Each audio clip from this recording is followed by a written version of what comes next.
ছোট্টবেলার কথা এইসব মনে পড়ে। আমরাও যখন মা রান্না করতে বসতো, আমরাও এরম ছোটোবেলায় মার কাছে গিয়ে এটা চাইতাম ওটা চাইতাম।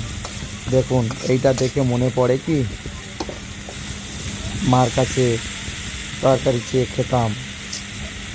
এই বাচ্চারা দেখুন মার কাছে আলু চেয়েছে, মা আলু দিয়েছে, গরম বলে কোনো মতে তুলতে পারছে না। দেখুন ওর আলু, এই দেখুন ও ভেবেছে গরম আলুটা পড়ে গিয়েছে, জানে মা মারবে, তাই জন্য কি করছে দেখুন। ফের ওর মা একটা আলু দিয়েছে, দেখুন দেখুন ও আলুটা কোনো মতে গরম আলুটা বাটিতে তোলার চেষ্টা করছে। ছোট্টবেলায় এরকম আমাদেরও জীবনে হয়েছে, ঘটেছে। এরকম কার কার জীবনে এই ছোট্টবেলার জীবনটা ঘটেছে, কার কার দেখতে ভালো লেগেছে, এটা অবশ্যই কমেন্টে জানাবেন।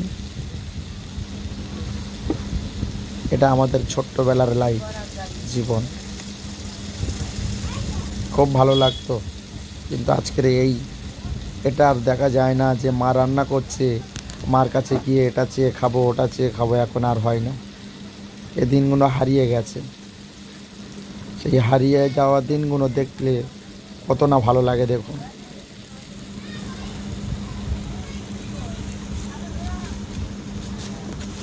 ভিডিওটা ভালো লাগলে অবশ্যই লাইক কমেন্ট শেয়ার করবেন।